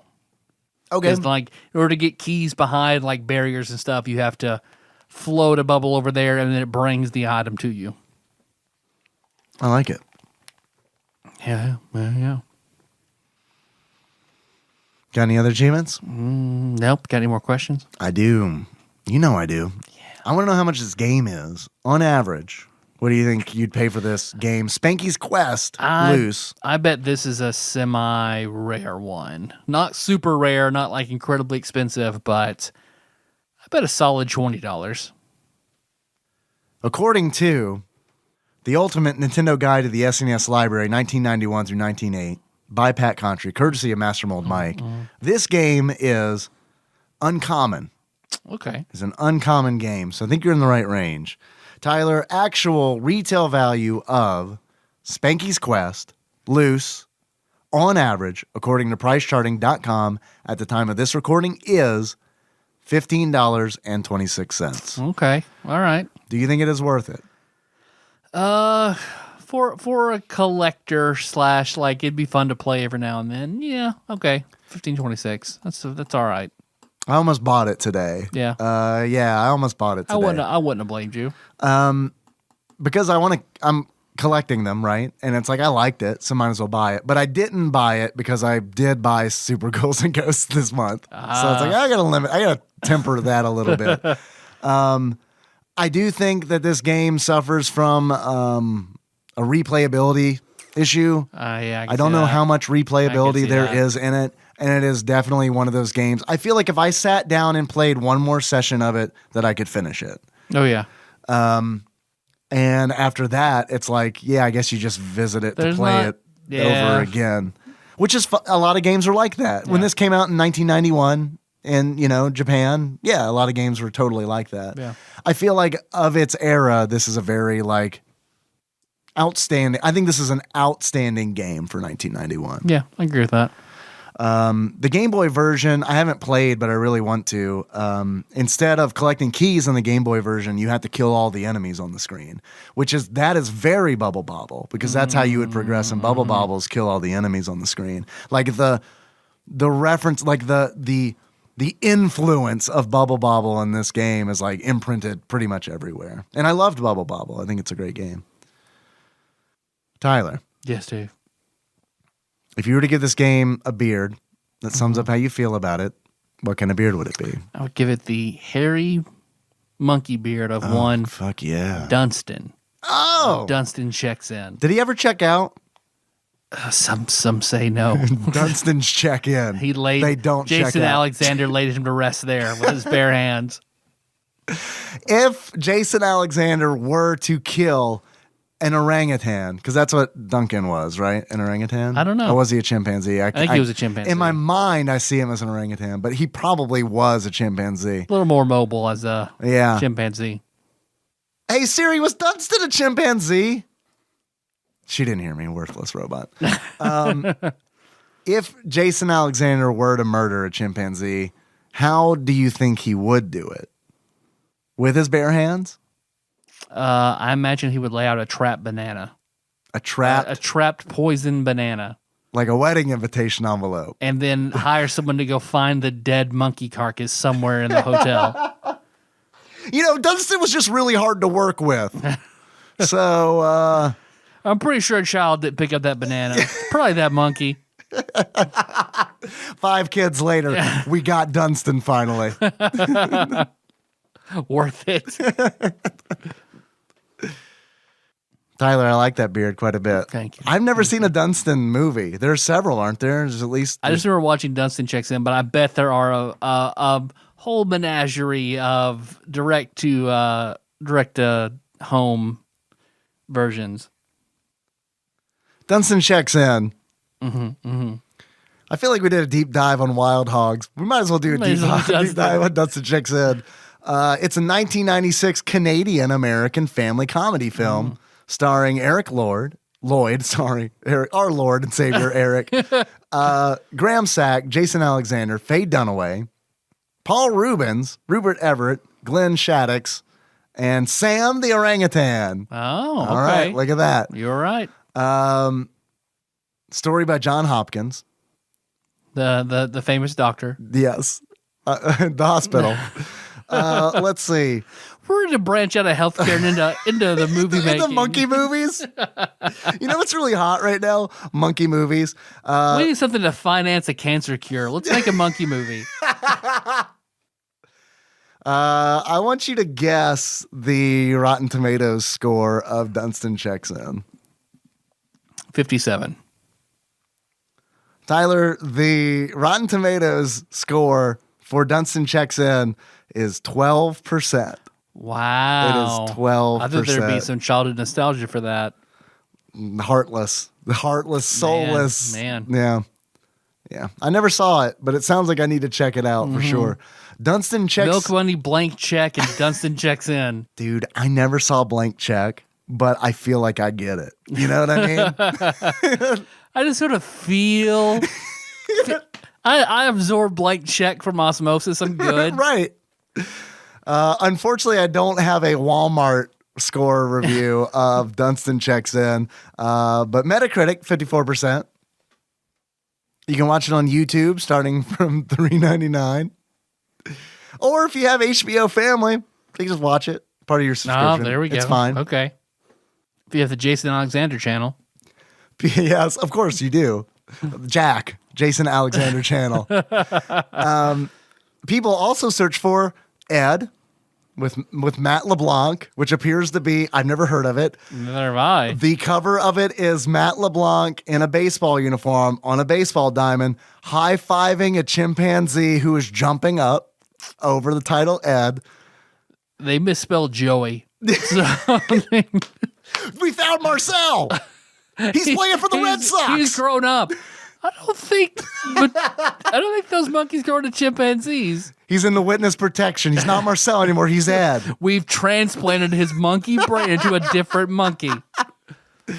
I want you to guess the year that Ed came out. 98. 96. So you were close. 96. When was Friends huge? It was huge when I was like in middle school. So I feel like it ran like that was like 92 to 2002. So he knew better. Yeah. Well, I mean, the same with Jennifer Aniston and Matthew Perry did that Windows 95 video back in the day. Oh, shit. Yeah, I forgot about that. You're right. I feel like Matt LeBlanc probably got the Well, that the Breastman movie with David Schwimmer where Yeah. he's snorting coke off of a fake tit. off of Ray Liotta pinata. Yeah, I remember that. People also search for Spy Mate, a 2006. I guess it's a chimpanzee spy movie. Going Ape, a 1981 movie with apes in it. Mm-hmm. Buddy. Dude, I haven't seen enough The monkey biopic movies. of Buddy Holly. We're not sure how it got in there. Monkey Trouble. Not Monkey Bone, oddly enough. No. Oh, womp womp. People also ask, is the monkey in Dunstan Checks In real? Is that monkey dead? Lifespan on Sam the chimpanzee, Sam the orangutan. Sam. He was real, Tyler. To answer your question, man. Sam was real. He was not a CG orangutan. Not Jason Alexander wrestling a guy in motion capture gear. It wasn't just Danny DeVito. Turns out, it wasn't just. That's the movie I want. Danny DeVito in motion capture gear playing a monkey in a Jason Alexander. A shot for shot remake of Dunstan Checks In. All the same actors. But except for Sam the orangutan is played by Danny DeVito. I promise you that movie is going to be hilarious. Oh shit. Here's a Vice link from that. All the animals from your favorite childhood movies are dead. Yeah. Makes sense. Even Old Yeller? Especially Old Yeller. Old Yeller's like super dead. Buddy from Air Bud, 1997. Babe from Babe. Yep. Eddie from Frasier. That's Moose. Yeah. Rest in peace. Remember hearing about Moose dying? Moose. Yeah. Sam from Dunstan Checks In. He's dead. The Taco Bell Chihuahua. He's dead. All 500 Milo and Otis's. Yeah. In various forms of Death dismemberment. via bear attack. This movie isn't good yet. Kill more cats. The Pets from Homeward Bound. The 1993 version. The Roseanne cat, yeah. Yeah, the Roseanne cat. I forgot about that. Sassy, the Himalayan. Do you? What was it? Was it Look Who's Talking 2, where Roseanne was Roseanne the baby. voiced the new baby? Yep. Or was that? Was there a Look Who's Talking 3? Or Look Who's Talking Now? There was Look Who's that Talking dogs? Now, the dogs with the babies. Yeah. Those dogs are probably dead. Those Yeah. animals are dead. How long do you think we could stretch out a podcast series where we cover Look Who's Talking? Longer than it would be good. Oh, of course. Yeah. That is kind of baked in. I feel like that's the podcast lasagna. Yeah. That's like, yeah. I feel like we could get a solid 8 out of there. Tyler, Yes, Dave. we're in the middle of beards and glasses. Uh-huh. If you were to give this game a pair of glasses that sums up how you feel about it, What kind of glasses would you give it? I was going to give it the protective eyewear in the lab of one Mojo Jojo. Mojo Jojo. Mojo Jojo. I love Mojo Jojo. All right, I love it. Well, you got any more of them questions? I do. I have a couple questions. Oh, yeah. These questions are probably not Dunstan Checks In or Spanky's Quest related. Fuck 'em. These are quiz questions that came in from Prime Inquisitor Ross Rachel Green, our quiz master from across the seas. He sends in a quiz entitled Monkey Shines. All right. Ross, do you think that we call our genitals monkeys over here? Maybe it's a regional thing. They call them bishops over there. And yeah, bell ends and all kinds of things like that. We spank monkeys, they flog bishops. That's the way it goes. That's why we fought the Revolutionary War. You know, it wasn't taught to me that way, but it does make a lot more sense. No, it does. You're it right. makes a lot more Trust me. sense. Trust me, I know history majors. Monkey Shines, by now you will have made a million jokes about the game being called Spanky's Quest and him being a monkey and spanking the monkey being a term for masturbation. And we will all have a good chuckle. So I am not about to rehash the same joke again. Here's a bunch of questions about monkeys in games. They are either monkeys or big furry humanoids. I am not going to ensure that games contain monkeys and not apes because really I don't care. Answers will be character name and game, so double points. So we're going for character name and the game that they are from. Okay. Also, this was hard as a constipation shit to write. Ross, well, thank you in advance. I have no concept of what you're talking about. Is that a blessing or a curse? I guess it's kind of both. It's Both. like it's a monkey's paw. Yeah, exactly. I wish to never be constipated. All right. All right. Chronic diarrhea forever. First question, Tyler. Are you ready? Mm-hmm. This monkey opens a palace door for gems. This game's currency. This monkey opens a palace door for gems. Palace door for gems. This game's currency. Is it Aladdin? Apu Is it maybe Apu and Aladdin? Apu and Aladdin. Let's go with that.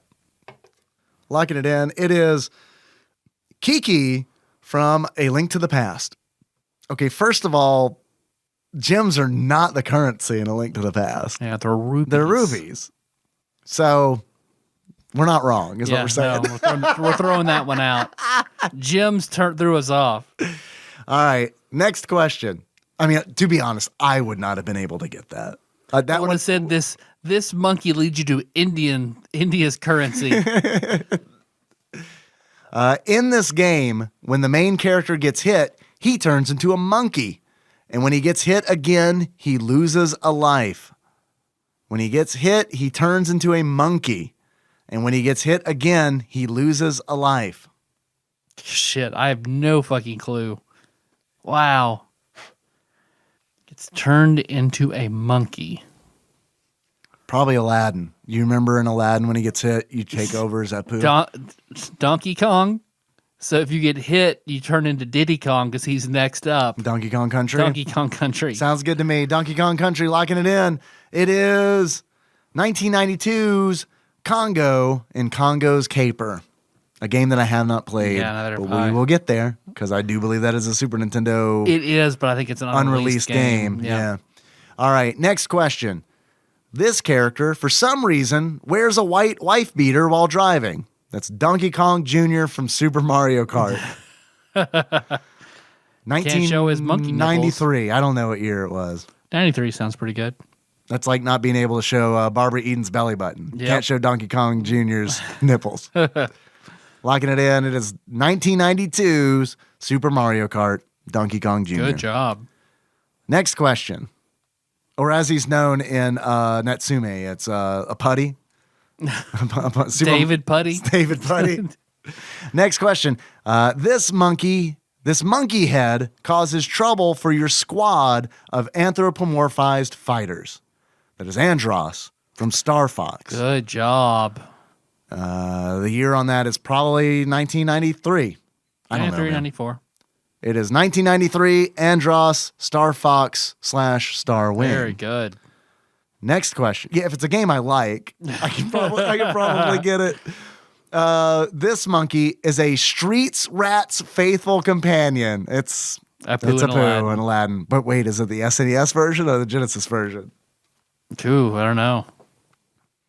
And what year do you think? What year did Aladdin come out? I was like in 6th grade, I think. I'll say 94. I think 94 that feels good to me. All right, 94, Aladdin, Apu, logging it in. It is 93, Abu, Aladdin. I keep saying Apu. I thought it was Apu too, but that's Simpsons, yeah. All right, so next question. This orangutan was the king of the swingers. It's Louie from the Jungle Book. God, Christopher Walken was so good in the live action version. He was very good in it, yeah. I like the live action Jungle Book quite a bit. Very good. We'll go ahead and put live action in quotation marks. Yeah. It's fine. What year do you think that was? I think that might have been Capcom's first Disney Super Nintendo game. Maybe I'm wrong. Maybe 93 again. 93 with 93. The Jungle Book. It is 1994. King Louie from the Jungle Book. Count it. Next question. This character was actually 2 joined at the top of the head. 2 joined at the top of the head. 2 monkeys. Presumably. This character was actually 2 joined at the top of the head. Was that Professor Monkey Butt from Earthworm Jim? Hey, that's a better guess than I was. Just like the boss of level 3 from R-Type. I don't. But it might. I'm not confident that it's Monkey Hey, Butt. that sounds good to me. I think it's Professor Monkey something from Earthworm Jim. Monkey Butt, Monkey Brain. Yeah. Maybe Monkey Brain. Maybe Monkey Bone. Maybe Monkey Bone. Yeah, you're right. I think Monkey Butt. That sounds like a good guess, isn't he? And I think he was probably maybe in Earthworm Jim 2. Okay. Oh, lock that in. It is 1994. Professor Monkey for a head. Earthworm Jim. We were close. We were close. Next question. This character helps you traverse the world when fed a certain sticky candy. It's Bubble Monkey. Perfect. All right. Jeff's Bubble Monkey, which I wouldn't have known. Traverse the world. You traverse a pond. It's a big pond. It represents the Atlantic Ocean. All he does is go up and down to summon a dinosaur. He doesn't transport you anywhere. He transports you to the dinosaur. He'll go up and let a rope down. He doesn't pick you up and take you anywhere. Look, it sounds like you might be a little upset that you didn't get that, but I got it because you said it earlier. Yeah. You turned me. Yeah. I wouldn't have gotten. I was listening to you. I'm just upset because Ross is so wrong. I mean, he did say gems were the currency in A Link to the Past, and boy, I can't let go of that. Multicolored diamonds. So, Bubble Monkey, Earthbound. Yep. What year did Earthbound come out? Shit, I don't know. 95. 95. Logging it in. It is 1994's. Bubble Monkey, Earthbound. Next question. This RPG character is met when he is a traveling entertainer, but was once an elite soldier. Is that a Breath of Fire thing? Breath of Fire. Which one? The guy from Breath of Fire. One. Is it 1 or 2? Shit, I don't know. I want to say 2. I don't remember the monkey in 1, so I want to say 2. Do you remember his name? No, I don't either. JoJo. JoJo. There are only 2 Breath of Fire characters I remember the name of. Ryu and Bao. I remember Rio, Bao, Nina. Nina's in all the Breath of Fires as well. Okay. See, I haven't played all of them. Karn was the thief in 1. Karn. Gobu or Gobo was the fish person. I hope it's Gobu. Blue was the Naga wizard. I love Breath of Fire 1. Look at you. Loved it. Then who's the fucking monkey? Yeah, it had to have been 2. I would have remembered 1. So Breath of Fire 2. Breath of Fire 2. Which I only got like a quarter of the way through. Do you think it might be Bubble Monkey? And it's like a shared universe, Earthbound and Breath of Fire? Yeah. I have no idea what the monkey's name is. I don't remember either. Monkey Man. Monkey Man. Lock it in. It is Sten. Sten from Breath of Fire 2. So we got a point for that. Yep. Good job. And that was 1994. Last question. This beat 'em up contained 2 different giant monkey characters. one of which was featured on the box art. Primal Rage. Beat 'em up threw me off because that is a fighting game. But you are correct. Yeah. It has to be Blizzard Primal Rage. and Blizzard and the farty one. yep. Toots. Yeah. Blizzard and Toots. Toots McApe, Dunstan's predecessor. It was Blizzard and Chaos. Chaos. All right. Chaos reigns. Lock in. What year do you think it was? 95. 95. It is in fact 1995. Blizzard and Chaos Primal Rage. I'm so glad that you got this because I swear to you, I was sitting here like, what fucking beat 'em up had monkeys in it? The Simpsons arcade game? Because of that one monkey's the boss of stage 1. The escaped gorilla from the zoo. Thank you, Ross. Sorry that was a hard quiz. Yes, thank you, Ross. That was hard. It was good idea, though. Yeah. It made some really quality pulls. Even though you're wrong about Bubble Monkey. Clearly you haven't played Earthbound. Fucking play Earthbound. Do you know this to be fact? No, I don't, but I assume so. Well, why? Why would you make that assumption? Because he doesn't help you travel the world.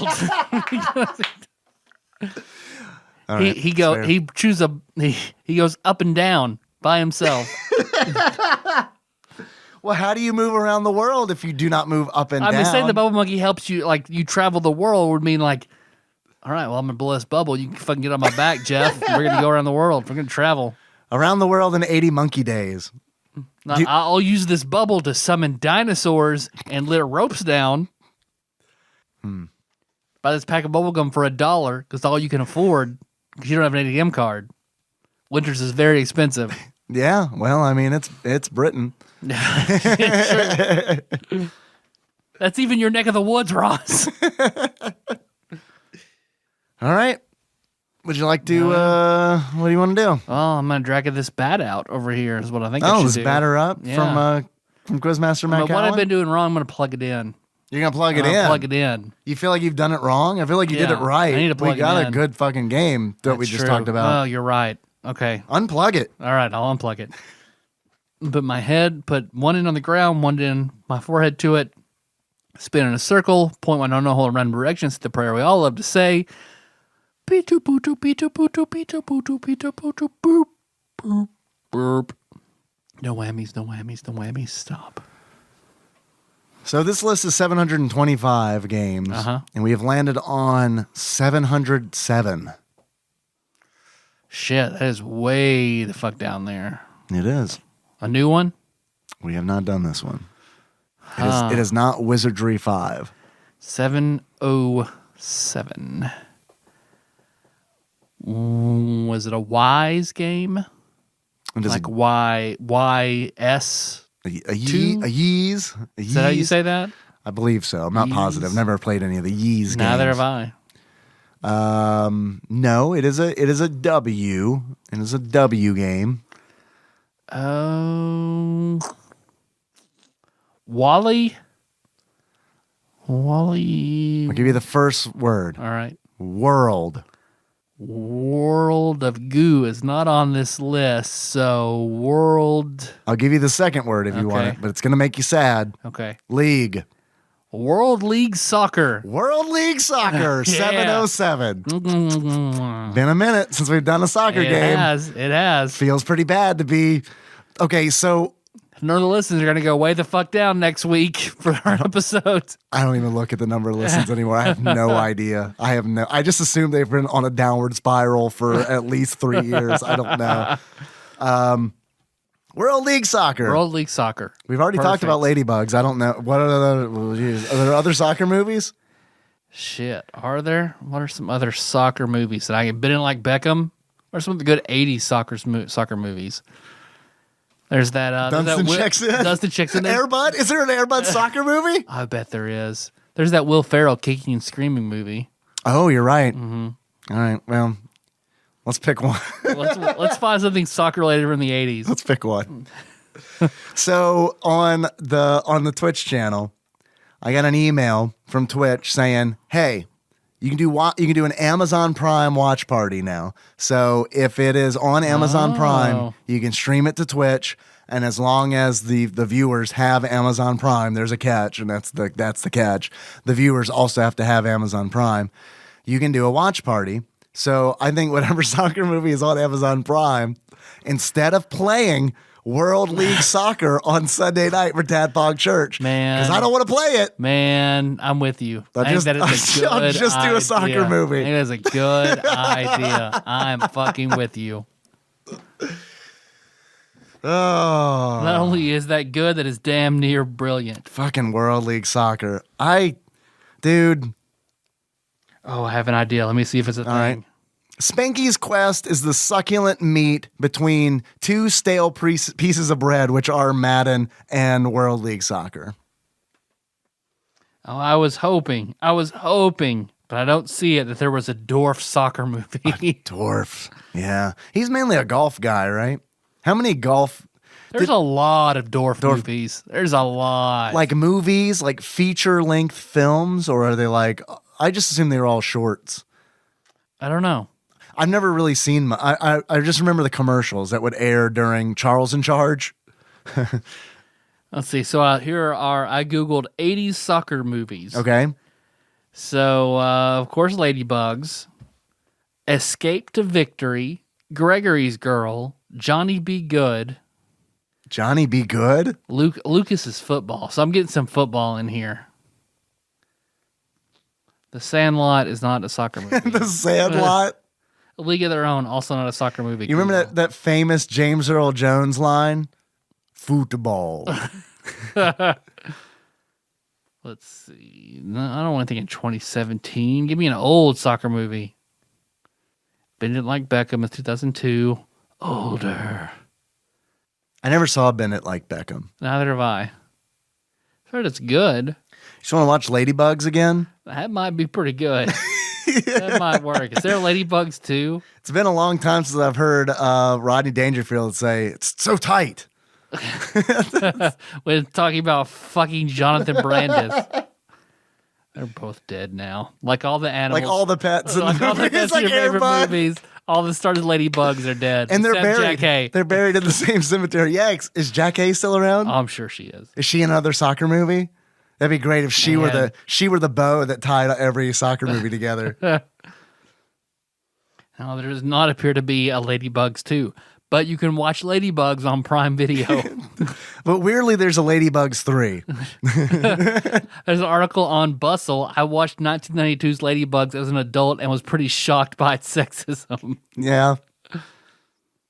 Fuck it, I say watch Ladybugs again. What I'm trying to find is, okay, so... What do you think Ladybugs has on Rotten Tomatoes? What do I think Ladybugs has on Rotten Tomatoes? Mm-hmm. Man, you flipped it on me and I love it. Ladybugs on Rotten Tomatoes has a 34% fresh. 13. 13? Wait, what did Dunstan Checks In have? I think 12. Yeah. They're in the same range. Ladybugs is a much better movie. I haven't seen both of them. So is Dunstan Checks In, is that on Amazon Prime? Because that might be the watch party on Sunday. Amazon Prime Video for $3.99. So I guess if it's a pay thing, you can't. Yeah, I think it has to be included in the Prime subscription. So it is not there. That's a bummer. All right, well, here's what maybe I'll look into. Do you remember Master Mold Mike shared on TADPOG Nation a soccer game that we might actually be into that's coming out? Did you see that? Captain Tsubasa, Rise of New Champions, the anime-ass looking game. I wonder if that's based on an anime. Because if it is, maybe that's on Amazon Prime. Yeah. All right. Sadly, Ed is also not on Amazon Prime. Damn it! Damn it! What do you think Ed has on the tomato meter? 8. 0. No way. 0. Check to see how many reviews are on there. His audience score is 22%. For the tomato meter, 0. It looks like Captain Tsubasa is an anime. Yeah. Because they're on Amazon, we can order the DVD box set for $101. It's 24 DVDs, though. Well, so, I mean, there's that. There's MVP, Most Valuable Primate. Most valuable primate? Uh-huh. What is that, a baseball ape movie or? There's MVP, Most Valuable Primate is a 2000 hockey movie. Hockey movie. MVP 2, Most Vertical Primate is a skating Most movie. vertical. Man, I'm really excited about that Skatebird game. Have you seen it? The trailer for it. It's essentially a Tony Hawk game, but you're a bird on like a tech deck. No, not also MVP 2 is also, sadly, we couldn't do a watch party of that. Well, I don't know. I'll figure something out. If I can't find an appropriate movie, I'll just play the game, I guess. All right, we'll figure something out. World League Soccer. World League Soccer. Fuck. I'm less worried about what the stream's going to be like, and I'm more worried about what the fuck we're going to talk about on the podcast. Because you want to hear the World League Soccer episode? Yep. It's a soccer game. These are the things we don't like about it. It's not a good one. You never heard of it. So sounds like a 20-second podcast? Yep. We better have exciting fucking weeks between now and next Monday when we record. Well, I'll go ahead and renew our very expensive screening service. All right, that's a good idea. It's a good idea. I need to pay that bill, and by that I mean make them accessible, make those MP3s accessible. Yep. Thanks for listening, everybody. Find of course, this very exciting episode of our World League Soccer. So you can find the show on iTunes, Stitcher, YouTube, and Spotify. Check out our Three Ninjas episode on YouTube. It's very well received. Go ahead and downvote it. Go ahead. It's fine. Yeah. Our content is not good YouTube content. No. It's not. No. And I've gotten some really good constructive criticism from people saying that. Yeah. Yeah, in the comments. Oh, yeah. It does help. Yeah. Where it's like, this is a 3-hour review of a game where you really only talk about the game for like 20 minutes. And it's like, I mean, people seem to like it okay in podcast form. Yep. Some people do. Not everybody. Yeah, you listened to it, didn't you? Perfect. It's Got him. It's not in that 4 to 5 minute sweet spot for YouTube, which that's a sweet spot. Yeah. We're a long form. No, we're people with attention spans. That's what we do. Kind of. We're for long commutes. Kind of. Not sitting at work. Yes, that is what podcasts are for, man. Long commutes and burning a day at work. Yep. Oh, what else do we do here? Hey, you can find us on Facebook. So we're on TADPOG. We publish some memes sometimes, our episode content. You want to get in that dank shit? That's TADPOG Nation. But you want to be a good boy? That's on the Discord. It is true. bit.ly/TADPOG Discord. And I did also set up that link that involves Ray Liotta, but I can't remember what that one was called. Perfect. Yeah. So if you remember it from the No Escape episode, type it in a browser and it'll get you there. Let's see. Is our shirt link working? Shirts.tadpog.com? No, it is not working. Wow. You will get a 404 error. Damn. Yeah. Well, you can find, what else do we do? TADPOG_podcast on both Instagram and Twitter. As soon as I get my computer's been hitting some errors, but as soon as that's done, I'm going to post some Grim had requested pictures of the final build. Nice. So I'll post those up there. Nice.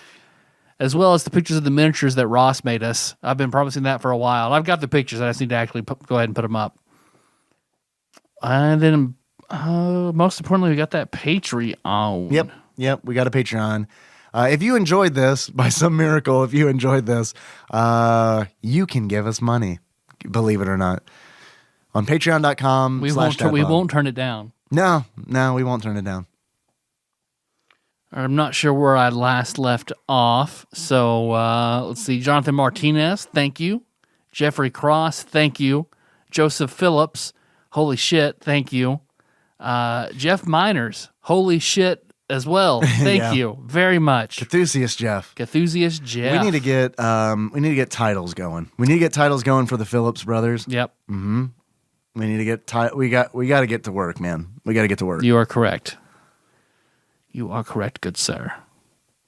And Tim Tishman, I probably did name Dr. Tishman after you because I had read your name shortly before doing that episode. So just hung in there. Congratulations. It's all you. Dr. Tishman from the Call of Cthulhu Piggy Palace episode. That is, his title is Ignatius Tunes, isn't it? All right. That works. Wasn't that it? I don't remember. Yeah. That's I must have been very drunk. Because of the iTunes review, I believe, that he left. Oh, okay. Perfect. If not, it could just be Dr. Tishman. Dr.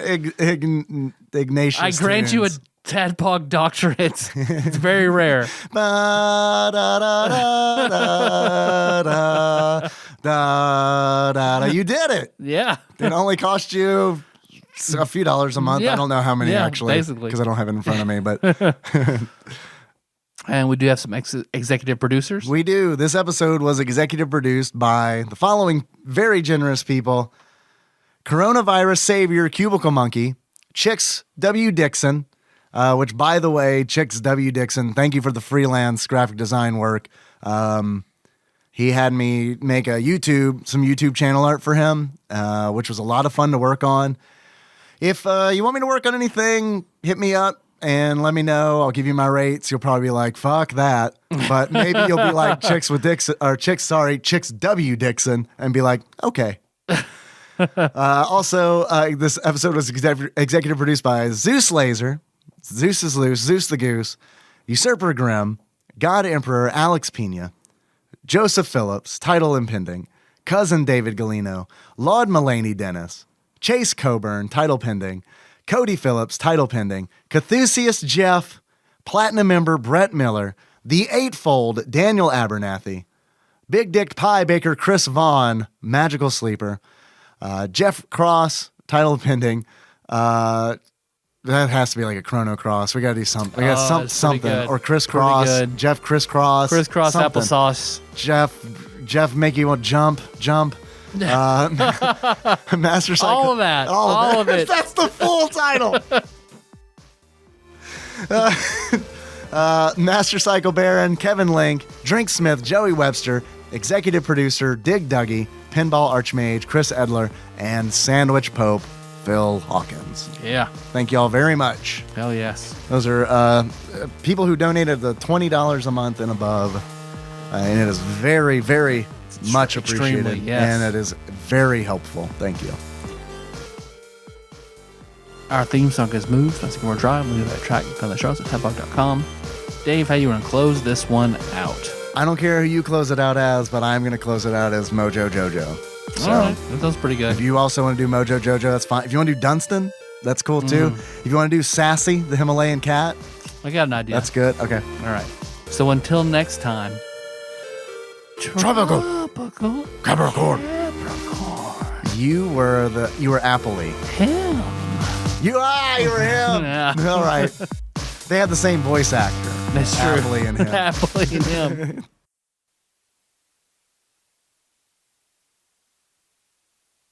And now a dramatic reading by Tyler Holland. Come inside. Take off your coat. I'll make you feel at home. Now let's pour a glass of wine, because now we're all alone. I've been waiting for you, girl. Just let me hold you close to me. 'Cause I've been dying for you, girl, to make love to me. Girl, you make me feel real good. We can do it till we both wake up. Girl, you know I'm hooked on you, and this is what I'll do. I wanna sex you all night. You make me feel real good. I wanna rub you down. I want to sex you up. Let me take off all your clothes. Disconnect the phone so nobody knows. Let me light a candle so we can make it better. Making love until we drown. The implications involved with making love until we drown. High producers of ejaculate in both parties. That's a lot. So it goes on from there, but that is I Want to Sex You Up by Color Me Bad. Color you bad? Color Me Bad. Never. You're Color a good Me boy. Bad. You're a good boy. BADD, like Oh yeah, yeah, like oh, the never. cool, like Yeah. the cool bad. That's in that yeah, case. yeah. It's so bad. So bad.